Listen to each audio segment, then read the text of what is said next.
Wall Street roars higher after blockbuster jobs report. This is 3 days old, Rob. 2 days old. So I'm going to read it, and then we can go to yesterday. Stocks on Wall Street surge after new figures showed the economy added 130,000 jobs. Economists had expected Labor Department to report job growth at around 75,000. Only a modest improvement of December's weak 50,000. January's unemployment came in at 4.3. They were expecting 4.4. They were at 4.4. They dropped. Tom, when you look at this, Wall Street roars. Then yesterday, Rob, if you can go on the market yesterday, how it performed. This was the market yesterday. Yesterday, the market lost $700 billion. Okay? You don't see green. Everything was red. Apple down 5%. Amazon down 2%. Tesla 2.5%. Meta 2.3%. JP Morgan Chase 2.6%, 2.7%. Visa down a point. MasterCard down a point.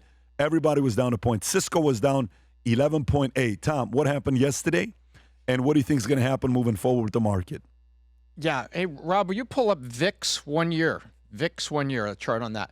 So yesterday, there was 3 things that came together and created a storm in the afternoon. The first was there was a lot of AI spooking on layoffs. Second, there was poor guidance by some of the big techs. And then third, everybody thought the CPI that was coming out today, Pat, was going to be higher, proving that starting last April, all the tariffs by Trump created a problem. Well, guess what?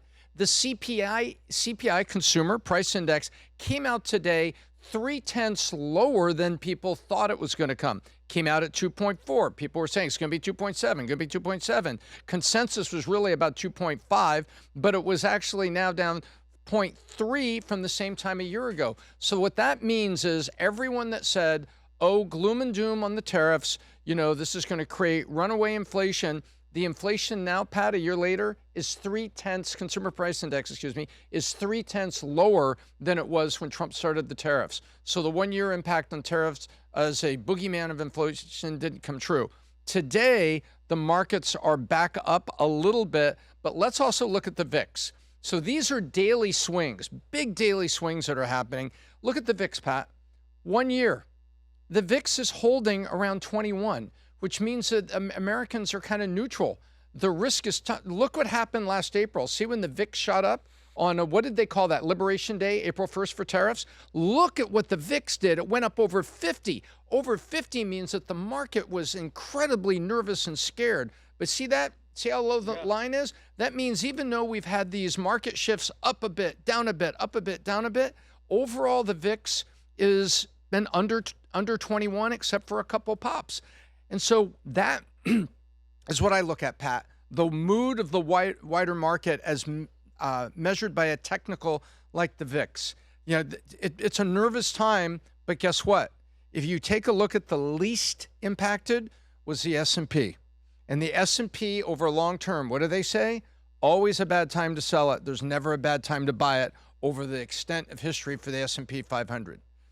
I want to play this clip for you. So October 17th, 2022, we're doing a podcast. Is this the psychic that you were talking about earlier? He's awesome. A psychic.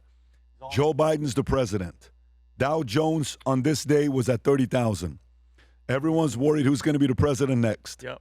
Doom and gloom. Yep. Trump is out. This is when they were hating on Trump. He's the worst. He's this. It's all his fault. And I made this prediction on the podcast. Go ahead, Rob. What happens today after election? Everybody on the market's going to say the single biggest uptick in the history of the stock market, a single day is going to be said the day after election in 2024. Mark my words. Wow. And Dow's going to go to 50,000 in 2024, 2025. 2025. 50,000. Dow will go to 20. Bold prediction. Dow will go to 50,000 in 2025, 2026. Remember when I said this to you? Yeah. I'm okay being wrong, and there's a 80, 90% chance I'm going to be wrong. But I'm telling you, Dow, in my opinion, I'm not telling you to do this. Talk to your experts, talk to your accountant, talk to your advisors. I'm banking on Dow's going to be 50,000 in 2025, 2026. Wow. But it's going to be a shit show in 2022, 2023. Watch what happens today. Great. Well, if anybody wants any predictions, or Dow anybody crossed wants any 50,000. psychic readings, Dude, go to Dow Manek, crossed hit up Pat on the 50,000. neck. Well, That's by the so way, funny. can I give you the reason I think you know this because you believe in America and you believe in the free markets and you believe in capitalism and you believe that even if Trump is president or Biden is president or Obama or whoever the next president is, you can still make money. You know, people come to ask me, dude, I'm on Manect. Reach me on Manect if you have questions. Man, I don't understand markets. I don't know what to do. Well, if you're a day trader, you're going to go insane because the markets go up every single day. Red, green. We don't know. But over a decade, you're going to make money. Do you remember when COVID happened? Everyone thought the sky was falling. 6 months later, all-time highs. Yeah. I remember when we were in the lovely city of Addison, and I was in the room where I used to shoot all the content there. Breaking news, the Dow just hit 30,000 after almost tumbling to closer to 15 or 18,000. But it's not timing the market, it's time in the market. So as much as you are a great prognosticator and predictor, the reality is you have data to show you that you should bet on America and you're not going to lose. Yeah, you know what it is? Equities. If you're in cash, listen, have cash, always have cash, because like right now, market dropped. My guy and I are talking. I'm like, how much more do you think it's going to drop? Yeah. Is there going to be more discounted? But regardless, we're all going equities.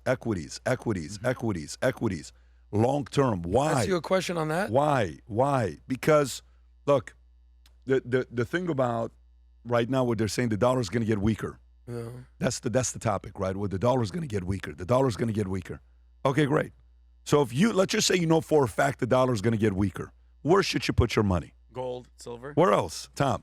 If we know for a Equities. fact, let's just say the next 3 years, dollar's going to get so weak, where would you put your money? Equities. Equities. Yeah.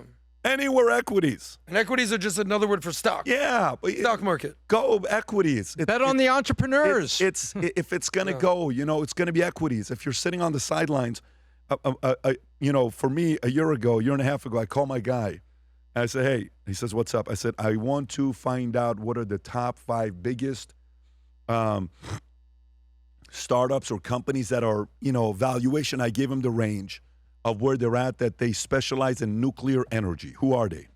So I got into the call with a Goldman's nuclear energy department. We had a call together. And I got, the names of the companies I like. I said, we're going to go nuclear. Do you know the last 12 months, the best performing stocks I've had? It's nuclear. Really? Now, what do you think? Again, guys, don't take my advice. I'm telling you what I'm doing. But you're a psychic. I'm not telling you to go do it. I'm telling you what I'm doing. Don't go say, well, you told me this. But one guy sends me a message, say, I put money in Palantir. You were right. 100,000 turned into, I don't know what the number he said, $1 million, $2 million. I'm like, shit, congratulations, right? We'll take 10%. But what I'm saying is, why? Like, go and look at the nuclear side. Why? I don't know if I know for a fact it's going to happen or not. Guess what is a big problem amongst all of these AI companies? What do you think they need? Energy and power. Yeah. And we can no longer get it the way we're doing it. So now the biggest thing that the government has to do and these companies have to do, they have to get people to get more comfortable with what? The word nuclear. The word nuclear. And they've not done a good job, but they'll figure that out in the next 3, 5, 10 years. And then all of a sudden, you're going to look at such and such company is officially valued at $1.3 trillion. It was only worth $2.8 billion. Mm-hmm. Now it's worth $1.3 trillion. Wait, did you just say it 400x? Yes, it 400x. Damn. So if a person put $1 million in, it's not 400 million? Yes. Holy shit. That's how this works out, right? So to me, long-term equities, short-term, there's going to be some of this bumpy ride that you're going to go through. Yeah. This is not an advice I would give to somebody that's in their 70s. This is not an advice to 70s or even 60s, unless if you're 60s and you have the body of a 47-year-old and you're a white Canadian guy who lives in Florida, your name is Tom Ellsworth, and you're so sexy that you can't live in Miami. God forbid if Tom walks in Miami, folks. Listen, Remember the group? it is out of, let me tell you, I don't want to embarrass Tom. Can we do this? Is this okay? Listen, guys, I'll tell me, Vinny, and Tom and Adam are walking in Miami. I mean, people think like Adam's the girls, There's levels to this game. Yep. Adam, girls see him, they like him, they're attracted to him. But God forbid when women see Tom. When they see Tom, his windshield, car is filled with Victoria's Secret lingerie thrown at his car. Remember we almost crashed? And I'm like, listen, you know what? I went and whispered to his wife. I said, listen, you guys can never live in Miami. That's true. If there's a city you guys can't live in, you're better moving to Stewart. Yes. You're better moving to Jacksonville. Yeah. You're better moving to some of these small cities, north of Jupiter. But God forbid if Tom moves to Miami. Oh my Too God. much. Husbands It's too telling much. their wives, go. Go. Like, It's like in this all guy- of his- I've just- seen it with my own eyes, Pat. Yeah. People think that Tom and I don't hang out because there's an issue. Tom's vibe. I don't need him stepping on my turf, Yeah. taking all my lady friends Pat, well, down when there. you pull up to Stay LA away, in a Tom. Ferrari and No. you throw your Exactly. keys and No. they know. Too much. I know. Too much. They Yeah, know. you know what? There's this guy they call Bad Bunny. Yeah. Tom's a crazy bunny. Let me tell you, the ladies you call him Crazy Bunny. But anyways, But they don't call him funny. They call him the bunny. Okay. now Tom. By the way, can get Adam, and angry. I wouldn't mess with any of your lady friends, Adam. At least until the antibiotics kick in. So it's the, it's a God. So the Good one, Tom. antibiotic. Thank you. Like so I said, not funny, gentlemen. That's But a. the dad jokes are. You know, we they'll were doing keep coming. so well to change Tom's algorithm on Menex's kidding, and then he gave the antibiotic joke. We're back to boomers menecting him. A new Faith Over Fear hat is coming soon to a theater near you. But I just wanted to say, this morning I was listening to Billy Graham, which Pat, you told me to listen to him. You're like, Vinny, dive in and listen to him. So I'm getting ready in the morning. I'm just listening to Billy Graham, and he said something that I hadn't heard in a while, and it was the Apostle Thomas. When Jesus rose from the dead, Thomas wasn't there to see the resurrection. So Thomas goes, I'll believe that he rose if I get to put my hands in his wounds and in his side. So then he finally sees Jesus, and he goes in there. He goes, God, Thomas, God, put your hands in here. And Jesus looks at him and goes, because you have seen me, you believe. Blessed of those who haven't seen me and still believe it. In that moment, Tom, it hit me. He's talking about us. Okay, we weren't there. We didn't see Jesus walk. We didn't see him die. We didn't see him rise from the dead, but we believe, and that is faith in real time. And he's talking about us. And the last one, you mentioned the story about the Nigeria that we're sending 200 troops.